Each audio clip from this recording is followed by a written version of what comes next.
Hi friends, आज हम आधुनिक भारत के इतिहास का एक बहुत ही महत्वपूर्ण टॉपिक का नाम है हमारे बंगाल के शासक। तो उनका क्रम से काफी डिटेल से अध्ययन करेंगे। आप हमारे साथ बने रहिए ताकि आपको इसके बारे में जानकारी हो सके। तो शुरुआत करते हैं आज का टॉपिक। सबसे पहले हम क्रम की बात करें तो सबसे पहले हमारे थे मुर्शिद कुली खां, फिर हमारे सरफराज खां, फिर अलीवर्दी खां, सिराजुद्दौला, फिर मीर जाफर, जिनके पहला कार्यकाल यहाँ है। फिर उसके बाद मीर कासिम का दोबारा कार्यकाल आता है उनका। तो मीर जाफर के बाद मीर कासिम आते हैं और लास्ट में हमारे कौन आते हैं, मुबारक दौला। तो इस तरह हमारे क्या जो बंगाल के शासक है उनका एक क्रम देखा। अब इनको थोड़ा डिटेल से देखने की कोशिश करते हैं। तो शुरुआत करते हैं एक एक करके। पहले आते हैं हमारे कौन, मुर्शिद कुली खां। मुर्शिद कुली खां की बात करें तो संस्थापक है। संस्थापक किसके, तो बंगाल के संस्थापक माने जाते हैं। जिसने क्या किया, मुगल शासन की नाम मात्र अधीनता स्वीकार करती की थी। उस समय क्या था, मुगल शासन चल रहा था, तो इन्होंने क्या किया था, मुगल शासन की केवल नाम मात्र की अधीनता स्वीकार की थी और एक क्या स्वतंत्र राज्य की नींव रखी थी। राजधानी की बात करें तो इसने क्या किया, बंगाल की राजधानी को ढाका से मुर्शिदाबाद, जो उनका नाम है मुर्शिद को लिखा, तो अपने नाम पे उन्होंने एक शहर बसाया मुर्शिदाबाद, तो मुर्शिदाबाद को ट्रांसफर कर दी। मतलब राजधानी ढाका से मुर्शिदाबाद ले आए। आजादी की घोषणा की बात करें तो दिल्ली के तत्कालीन मतलब उस समय के जो मुगल बादशाह थे, मोहम्मद शाह रंगीला के शासनकाल में मुर्शिद कुली खान ने स्वयं को बंगाल का स्वतंत्र शासक घोषित कर दिया था। हालांकि बात करें तो उसने मुगलों को नियमित रूप से राजस्व भेजना जारी रखा था। मतलब राजस्व तो भेजते रहते थे लेकिन फिर भी खुद को स्वतंत्र घोषित कर दिया था। फिर आते हैं हमारे सरफराज खां। सरफराज खां की बात करें तो उन्होंने एक लड़ाई लड़ी थी जिससे कहते हैं गिरिया की लड़ाई। गिरिया की लड़ाई की बात करें तो 1739 में गिरिया की लड़ाई लड़ी गई थी। किस किस के बीच में ये लड़ाई लड़ी जाती है, हमारे सरफराज खां, दूसरी तरफ थे हमारे अलीवर्दी खां, जो उस समय क्या बिहार के नायब सूबेदार थे। कौन, अलीवर्दी खां। तो सरफराज खां, अलीवर्दी खां दोनों के बीच में लड़ाई होती है। लड़ाई का नाम था गिरिया की लड़ाई और कब होती है, 1739 में। इस लड़ाई के, इस युद्ध के क्या परिणाम आते हैं, तो इस युद्ध में हमारे सरफराज खां हार जाते हैं और उसी युद्ध में मारे जाते हैं। बंगाल के अगले शासक आते हैं हमारे अलीवर्दी खां। अलीवर्दी खां की बात करें तो सत्ता में कैसे उनका आगमन हुआ था, तो सरफराज खां की जैसे मृत्यु होती है, मतलब हत्या होती है, तो सरफराज खां की हत्या करके अलीवर्दी खां बंगाल का शासक या फिर नवाब बन जाता है। बात करें यूरोपियन के प्रति उनका क्या दृष्टिकोण था, तो अलीवर्दी खां क्या थे, यूरोपीय व्यापारी के प्रति सतर्क थे। उन्हें डर था कि कहीं यूरोपीय व्यापारी भारत आते हैं तो भारत का पूरा व्यापार और शासन भी हत्या ना ले। बात करें मधुमक्खी से तुलना, तो उसने क्या किया, यूरोपीय कंपनियों की तुलना मधुमक्खी से की थी और एक करते हुए क्या कहा था, यदि उन्हें छेड़ा न जाए तो वे शहद देगी, यदि उन्हें छेड़ा जाएगा तो काट काट के मार डालेगी। वही बात है, यूरोपीय कंपनियां भारत के अंदर उस समय आ गई थी। डच, फ्रांसीसी, अंग्रेज, पुर्तगाली सभी कंपनियां भारत के अंदर आ गई थी और हमारे अलीवर्दी खान साहब ये कहते थे कि यदि इन कंपनी के जो शासक है या फिर हमारे गवर्नर्स है, इनको यदि छेड़ा नहीं जाएगा तो ये आराम से क्या कहते हैं अपना व्यापार करेंगे और चले जाएंगे। और यदि उनको छेड़ा जाएगा, उन्हें बिना मतलब परेशान किया जाएगा, तो ये हमसे लड़ाइयां लड़ेंगे और हम इनको कभी भी हरा नहीं पाएंगे और ये हम पे शासन करने लगेंगे। बात करें यह उनके व्यापारिक संबंधों के प्रति जो उनका व्यवहारिक दृष्टिकोण है उसको दिखाता था कि उनसे शांतिपूर्ण में जो व्यापार है वो करना चाहिए। अगले शासक आते हैं कौन, सिराजुद्दौला, जिनका इतिहास में नाम अमर हो गया था। संबंध की बात करें तो सिराजुद्दौला अलीवर्दी खां का दोई था, मतलब अलीवर्दी खां के बेटी का बेटा था। उनकी मृत्यु के बाद क्या, जब अलीवर्दी खां की मृत्यु हो जाती है 1756 में, हमारे बंगाल के नवाब बनते कौन, सिराजुद्दौला। बात करें इनके विरोधी की, तो उसे अपने ही दरबार में कई विरोधी का सामना करना पड़ा था। मतलब सिराजुद्दौला का विरोधी उनके दरबार में खुद के में थे। जैसे कौन कौन, एक तो हमारी थी घसीटी बेगम, जो कौन थी, हमारी सिराजुद्दौला की मौसी थी और उनके खिलाफ हमेशा साजिश रचती रहती थी। कौन, घसीटी बेगम। एक हमारे मीर जाफर था, उनका सेनापति था, जो बहुत ज्यादा महत्वाकांक्षी था और अंग्रेजों के साथ मिलकर उसने क्या की थी, साजिश कर ली थी। एक थे हमारे जगत सेठ, ये बंगाल का एक बहुत बड़ा और प्रभावशाली बैंकर या फिर व्यापारी मान सकते हैं, वो था जो नवाब के खिलाफ साजिश रचता था। तो इस तरह हमारे कुछ व्यक्ति थे जो उनके विरोधी थे। बात करें अंग्रेजों से नाराजगी के कारण, सिराजुद्दौला अंग्रेजों से नाराज था, इसके क्या कारण थे, बात करें तो सिराजुद्दौला अंग्रेजों से कई कारणों से नाराज था। जैसे हमारे दस्तक थी, दस्तक एक पत्र होता है या अधिकार पत्र होता है जिसके आधार पे जो हमारे अंग्रेज थे वो बंगाल के अंदर व्यापार करते थे, तो उस दस्तक का वो अंग्रेज दुरुपयोग कर रहे थे। तो ईस्ट इंडिया कंपनी के अधिकारी निजी व्यापार के लिए, मतलब पर्सनल व्यापार के लिए दस्तक, दस्तक का मतलब क्या होता है, शुल्क मुक्त व्यापार का परमिट होता है कि उनके जो व्यापार होगा दस्तक के दौरान तो उस पर टैक्स नहीं लगेगा। तो ये कंपनी के जो चीज़ें बिकती थी, उसके लिए दिया जाता था, जबकि कंपनी के जो अधिकारी थे, कर्मचारी थे, ये क्या अपने पर्सनल सामान को बेचने के लिए दस्तक का उपयोग करते थे, मतलब उस पे भी टैक्स नहीं दिया करते थे। तो इस दस्तक का दुरुपयोग कर रहे थे, जिससे नवाब को राजस्व का नुकसान हो रहा था, इसलिए हमारे नवाब नाराज़ था। कंपनी के द्वारा नवाब के जो विरोधी थे, उनको आश्रय दिया गया था, जो नवाब की जिनसे लड़ाई होती थी या फिर जो उनके विरोधी थे, तो कंपनी ने उनको आश्रय दिया था। तो कंपनी नवाब के विरोधियों जैसे हमारे कृष्णदास थे, ये कौन थे हमारे? घसीटी बेगम के आश्रित थे, ठीक है? इनको अपनी यहाँ शरण दे दी थी, मतलब घसीटी बेगम का एक जानकार व्यक्ति था कौन? कृष्णदास। तो उन कृष्णदास को क्या है, कंपनी ने अपने यहाँ पे शरण दे दी थी। फिर आता हमारा फोर्ट विलियम की किलेबंदी। फोर्ट विलियम की किलेबंदी की बात करें, अंग्रेजों ने नवाब की अनुमति के बिना कलकत्ता स्थित अपने किले फोर्ट विलियम की किलेबंदी करना शुरू कर दी थी। फिर कासिम बाजार कारखाने का निरीक्षण से रोकना, तो अंग्रेजों ने क्या किया, नवाब को कासिम बाजार के कारखाने का दौरा या निरीक्षण करने से रोक दिया था। मतलब ये कहा था कि आप इस बाजार का निरीक्षण नहीं कर सकते, यहाँ क्या क्या सामान बिकता है और किस रेट में बिकता है, तो ऐसा आप निरीक्षण नहीं कर सकते। हमने वो कारण देखे जिससे हमारे नवाब अंग्रेजों से नाराज था। अब देखेंगे हमारा फोर्ट विलियम पर आक्रमण। तो बहुत सारे कारण हो गए जिससे हमारे सिराजुद्दौला अंग्रेजों से नाराज था। इन कारणों से क्रोधित होकर सिराजुद्दौला ने फोर्ट विलियम पर आक्रमण कर दिया था। बात करें हमारे कलकत्ता का नाम बदलना, तो सिराजुद्दौला ने कलकत्ता का नाम बदल दिया और नाम बदल के क्या कर देते हैं, अलीनगर, क्योंकि उनके नाना जी का नाम था अलीवर्दी खां। फिर बात आता है हमारा प्रशासनिक परिवर्तन।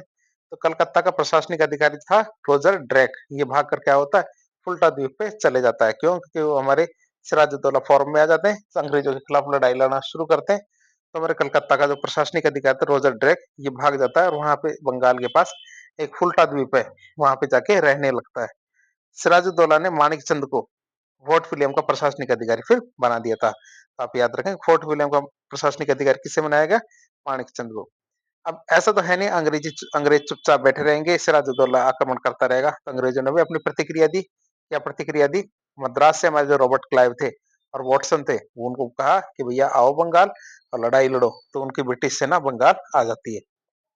रॉबर्ट क्लाइव ने कहा कि भैया मानिकचंद को करो बंद, मतलब मानिकचंद को दी रिश्वत और फोर्ट विलियम पे दोबारा अधिकार कर लिया कि सिराजुद्दौला तो जाने कितने दिन रहेगा नहीं या नहीं रहेगा, तुम तो अपने पैसे लो और थोड़ा साइड हो।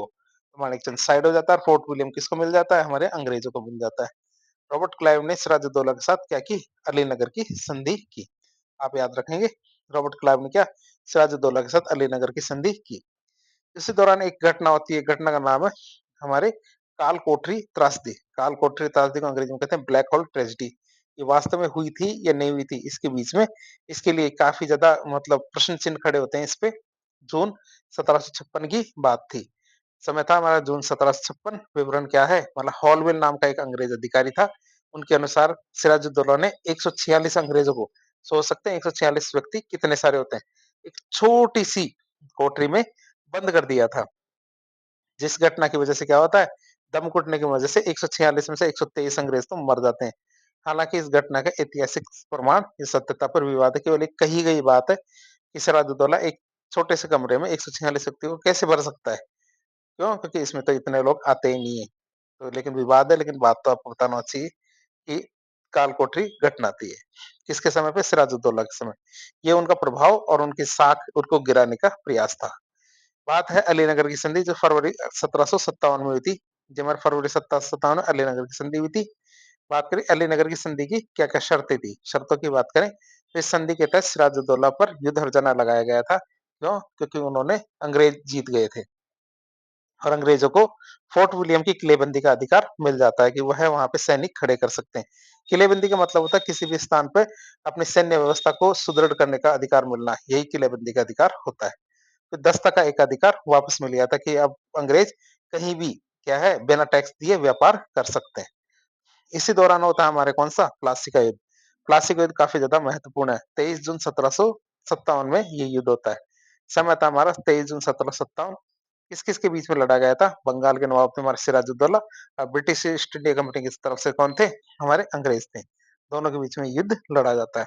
कोई खास युद्ध नहीं है वैसे तो, लेकिन इतिहास को बदलने वाला युद्ध है। मतलब इसमें मारकाट कम से कम हुई थी। सेनापति की बात करें तो सिराजुद्दौला की तरफ से हमारे मीर जाफर थे। ये हमारे मुख्य सेनापति थे, जो बीच में क्या अंग्रेजों से जाके मिल जाते हैं। इन्होंने बीच में धोखा दे दिया। फिर मीर मदान, मोहनलाल, फ्रांसीसी सैनिक, ये देख लीजिए फ्रांसीसी सैनिक तो नवाब के प्रति वफादार थे, लेकिन उनका खुद का सेनापति जो हमारे मीर जाफर था, यह क्या अंग्रेजों से जाके मिल जाता है। अंग्रेजों की तरफ से कौन लड़ते हैं? हमारे रॉबर्ट क्लाइव और आयरकूट, आप इसे याद रखेंगे। रॉबर्ट क्लाइव और आयरकूट क्या अंग्रेजों की तरफ से लड़ते हैं। बात करें विश्वासघात की, तो मीर जाफर ने नवाब सिराजुद्दौला को राजधानी वापस जाने का सुझाव दिया था। मीर जाफर था ना, जो हमारे सेनापति था, तो उन्होंने कहा सिराजुद्दौला को कि आप राजधानी को संभालिए, मैं इस युद्ध को संभालता हूँ। और रॉबर्ट क्लाइव की सेना में जाके शामिल हो गया और क्या किया, नवाब को धोखा दे दिया। वफादार कौन कौन रहे? तो हमारे मीर मदान और मोहनलाल जैसे जो नवाब के जो वफादार सेनापति थे, और साथ ही साथ फ्रांसीसी सैनिक, इन्होंने क्या बहादुर से युद्ध किया और सारे के सारे मारे जाते हैं। इसी में क्या हमारे सिराजुद्दौला की भी मृत्यु हो जाती है। तो मीर जाफर के बेटे मीर मीरन ने क्या किया, सिराजुद्दौला की हत्या कर दी थी। इसने मीर जाफर के बेटे थे मीर मीरन, इसने क्या किया, सिराजुद्दौला की हत्या कर दी थी। फिर नवाब की नियुक्ति की बात करें तो रॉबर्ट क्लाइव ने मीर जाफर को बंगाल का नवाब नियुक्त किया था। किसे? मीर जाफर को। क्यों? क्योंकि उन्होंने ही अंग्रेजों का साथ दिया था। महत्व की बात करें तो प्लासी के युद्ध भारत में ब्रिटिश साम्राज्य की स्थापना का एक बहुत ही महत्वपूर्ण मोड़ था। क्यों? क्योंकि इसने क्या किया, अंग्रेजों को बंगाल पर राजनीतिक नियंत्रण दिया था। इसके बाद से भारत में या फिर बंगाल में अंग्रेजों का राजनीतिक नियंत्रण शुरू हो जाता है। बात करें अगले आता है फिर हमारा मीर जाफर, जो हमारे सेनापति था। बात करें शासन की, 1757 से 1760 तक रहा। ये बात करें इनकी तो एक कठपुतली नवाब था। तो मीर जाफर अंग्रेजों की एक कठपुतली या पपेट था, जो अंग्रेजों के इशारों पे काम किया करता था। नाम उपनाम की बात करें तो उसे रॉबर्ट क्लाइव का गीदड़ कहा जाता था। क्यों? क्योंकि उसने क्या रॉबर्ट क्लाइव के इशारों पर बंगाल का शासन चलाया था। है पदस्थ, अपदस्थ का मतलब हटा दिया गया। कब? 1760 में तो मीर जाफर को हटाया गया और उनके दामाद थे मीर कासिम, उनको नवाब बनाया गया था। क्यों? क्योंकि मीर जाफर ठीक तरह से प्रशासन संभाल नहीं पा रहा था। बात करें उनके जो दामाद थे, मीर जाफर के दामाद मीर कासिम, उनको नवाब बनाया गया 1760 से 1763 तक। संबंध की बात करें तो मीर कासिम मीर जाफर का दामाद और साथ ही साथ सेनापति भी था। राजधानी स्थानांतरण की बात करें तो मीर कासिम ने अपनी स्वतंत्रता स्थापित करने के लिए क्या बंगाल की राजधानी को मुर्शिदाबाद से कहा, मुंगेर जो हमारे बिहार में पड़ती है, वहां ट्रांसफर कर दी थी। किसने? मीर कासिम ने। फिर आधुनिक शस्त्रागार की बात करें तो उसने मुंगेर में एक आधुनिक हथियार खाने की स्थापना की, ताकि क्या अंग्रेजों के खिलाफ अपनी सेना को मजबूत कर सके। कौन? मीर कासिम। व्यापार नीति की बात करें मीर कासिम की, तो मीर कासिम ने बंगाल के में आंतरिक व्यापार को मुक्त कर दिया। यह कदम, इस कदम से क्या होता है, अंग्रेजों के लिए समस्या बन जाती। क्यों? क्योंकि इससे अंग्रेजों को प्राप्त जो विशेषाधिकार जो हमारे दस्तक था, ये समाप्त हो गए थे। क्यों? क्योंकि पहले क्या था, केवल अंग्रेज ही बिना टैक्स के व्यापार करते थे, अर्थात उनका जो सामान था वो औरों के मुकाबले सस्ता था। अब मीर कासिम ने क्या किया कि दस्तक की बजाय सभी का व्यापार फ्री कर दिया। मतलब सरकार के द्वारा कोई टैक्स नहीं, कोई रिस्ट्रिक्शन नहीं, कोई अवरोध नहीं, कोई भी आए, कोई भी व्यापार करे। तो इससे क्या, जो अंग्रेजों को विशेष अधिकार मिला हुआ था, ये एक तरह से समाप्त हो गया और भारतीय व्यापारियों को समान अवसर मिला। इसी के कारण अंग्रेज के अमीर कासिम से नाराज हो जाते हैं कि हमें जो विशेष अधिकार मिला हुआ था, यह आपने सभी को दे दिया। तो मीर कासिम और अंग्रेजों के बीच में युद्ध होता है हमारे कौन सा? बक्सर का युद्ध, जो हमारे 22 अक्टूबर 1764 को होता है। समय था हमारे 22 अक्टूबर 1764। किस किस के बीच में? तो मीर कासिम थे हमारे बंगाल के पदस्थ नवाब, फिर हमारे शाह आलम द्वितीय थे मुगल सम्राट, और शुजाउद्दौला अवध के नवाब। तो तीनों मिलके एक तरफ और दूसरी तरफ थे हमारे अंग्रेज। अंग्रेज मतलब ब्रिटिश ईस्ट इंडिया कंपनी, नाम आप याद रखेंगे। मीर कासिम तो हमारे बंगाल के थे, शाह आलम द्वितीय मुगल सम्राट थे, और शुजाउद्दौला अवध के थे। तो तीनों साथ साथ मिलते हैं। दूसरी तरफ होते हैं अंग्रेज। अंग्रेज क्या, तीनों को पटक पटक के मारते हैं, मतलब हरा देते हैं। अंग्रेज सेनापति की बात करें तो अंग्रेजों की तरफ से हेक्टर मोन्रो ने बक्सर के युद्ध में भाग लिया था। फिर शाह आलम की भूमिका की बात करें तो युद्ध के दौरान शाह आलम द्वितीय ने क्या किया, अपनी कमजोर स्थिति की वजह से अंग्रेजों का साथ छोड़ दिया और उनके साथ जाके मिल गया। युद्ध के महत्व की बात करें, युद्ध इतना इंपॉर्टेंट क्यों है? तो बक्सर की युद्ध ने भारत के भविष्य पर मोहर लगा दी कि भारत का भविष्य किसके हाथों में होगा। प्लासी ने तो अंग्रेजों को बंगाल का स्वामी बनाया था, लेकिन बक्सर ने तो उन्हें पूरे भारत का स्वामी बनने का रास्ता खोल दिया था। इस युद्ध के बाद क्या है, अंग्रेजों ने भारत में वास्तविक शासन की शुरुआत की थी। इस युद्ध के बाद, बक्सर के युद्ध के बाद। इसी दौरान आते हमारे कौन? Robert Clive. तो रॉबर्ट क्लाइव उस समय इंग्लैंड इंग्लैंड में थे, लेकिन उनको वापस बुलाया गया कि भैया भारत को संभालने की आपकी जिम्मेदारी शुरू होती है, आप यहाँ आ जाइए। तो वो वहां आ जाते हैं। और यहाँ आके क्या करते हैं, इलाहाबाद की संधियाँ करते हैं कि तीनों जो मुजरिम हैं, तीनों के साथ क्या है, अलग-अलग संधियाँ की गई थी। तो कौन-कौन सी संधियाँ थी? तो रॉबर्ट क्लाइव ने बक्सर के युद्ध में के शाह आलम द्वितीय और शुजा-उद-दौला दोनों के साथ क्या की, इलाहाबाद की संधि की। इलाहाबाद की संधि की शर्तों की बात करें, क्योंकि ये हार गए थे। इलाहाबाद की संधि की बात करें 12 अगस्त 1765 में, ये की थी हमारे रॉबर्ट क्लाइव ने शाह आलम द्वितीय के साथ, जिसकी क्या-क्या शर्तें थी? ईस्ट इंडिया कंपनी को बंगाल, बिहार, उड़ीसा के दीवानी अधिकार मतलब राजस्व वसूल करने का अधिकार मिल जाता है। तो इस संधि के तहत क्या होता है? ब्रिटिश ईस्ट इंडिया कंपनी को बंगाल, बिहार, उड़ीसा इनका जो दीवानी अधिकार था, राजस्व वसूलने का अधिकार ये मिल जाता है। और यह क्या थी, हमारे अंग्रेजों की सबसे बड़ी उपलब्धि थी। शाह आलम द्वितीय को 26 लाख रुपए की पेंशन देके 2 जिले मतलब इलाहाबाद और कड़ा दे दिया गया। मतलब वहां के राजस्व केवल हमारे शाह आलम द्वितीय ले सकता है, बाकी किसी का नहीं। और वह कंपनी के संरक्षण में आ गया, मतलब कंपनी उन्हें 26 लाख रुपए हर साल की देती थी।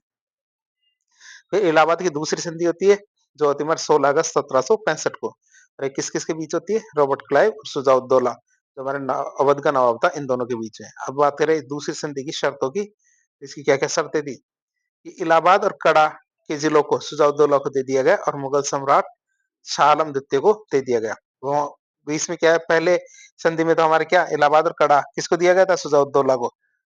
अब वो उससे वापस ले लिया और वापस लेके किसको दे दिया गया?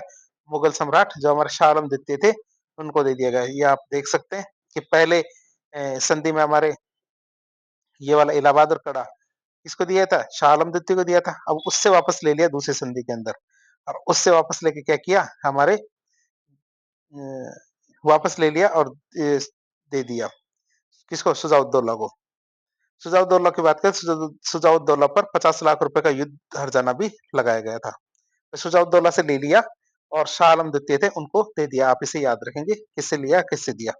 शुजा-उद-दौला की बात करें तो शुजा-उद-दौला पर 50 लाख रुपए का युद्ध हर्जाना या जुर्माना लगाया गया था। अंग्रेजों की बात करें तो अंग्रेजों ने अवध के सुरक्षा अधिकार ले लिए थे। क्या किया था? अवध के सुरक्षा अधिकार अपने पास रखे। इसके तहत अवध में एक ब्रिटिश रेजिमेंट को रखा गया, जिसका खर्चा कौन देगा? नवाब देगा। और साथ ही साथ देखें तो ये एक तरह की सहायक संधि थी, लेकिन ये सहायक संधि का प्रारंभिक स्वरूप था। फिर आते हैं अगले शासक हमारे कौन? मीर जाफर। मीर जाफर दोबारा आते हैं, दूसरा कार्यकाल था कठपुतली सरकार का। शासन की बात करें 1763 से 1765 तक रहे। दोबारा से कब क्यों लगाया गया? बक्सर के युद्ध में मीर जाफर को फिर से बंगाल का नवाब बना दिया गया। मृत्यु की बात करें तो उनका जो बेटा था नजीमुद्दीन, उनको बंगाल का नवाब बनाया गया उनकी मृत्यु के बाद। अगले शासक आते हैं कौन हमारे? मुबारक-उद-दौला। मुबारक-उद-दौला की बात करें तो आखिरी नवाब थे। मुबारक-उद-दौला बंगाल का अंतिम नवाब था। उनके बाद क्या बंगाल पूरी तरह से ब्रिटिश नियंत्रण में आ जाता है। उसी दौरान हमारे क्या होता है? द्वैध शासन लागू किया जाता है। किसके द्वारा? रॉबर्ट क्लाइव के द्वारा। तो रॉबर्ट क्लाइव ने बंगाल में द्वैध शासन स्थापित किया। वो द्वैध शासन क्या था, इसकी बात करें तो इसमें 2 तरह के अधिकार दिए गए। एक तो नागरिक अधिकार, जिसे दीवानी अधिकार कहते हैं। एक हमारे था फौजदारी अधिकार, जिसे निजामत अधिकार कहते हैं। अब दीवानी अधिकार की बात करें तो राजस्व वसूलने और नागरिक न्याय के लिए क्या के सारे अधिकार ईस्ट इंडिया कंपनी के पास थे। दूसरी तरफ पुलिस, कानून व्यवस्था, ये इस तरह के जो थे ना सैन्य और आपराधिक न्याय, इनके जो अधिकार थे वो नवाब को दे दिए गए थे। 2 तरह का आप देख सकते हैं इसे द्वैध शासन या डायरकी शासन कह सकते हैं। जिसमें और दीवानी अधिकार तो क्या था? ईस्ट इंडिया कंपनी के पास था, मतलब राजस्व वसूलने का और नागरिक न्याय का। दूसरा हमारा फौजदारी था, जिसे निजामत अधिकार कहते हैं।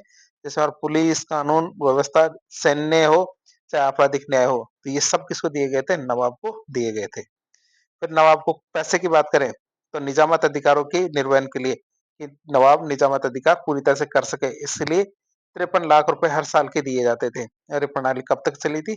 1772 तक चली थी और वॉरेन हेस्टिंग्स ने जो देश शासन को खत्म कर दिया था। तो इस तरह आज एक लेक्चर के जरिए हमने बंगाल के नवाबों को काफी डिटेल से पढ़ने की कोशिश की। इस प्रकार के इन्फॉर्मेटिव वीडियो देखने के लिए हमारे चैनल से जुड़े। वीडियो यदि पसंद आए तो वीडियो को लाइक करें, चैनल को सब्सक्राइब करें, अपने दोस्तों के साथ शेयर करें। धन्यवाद।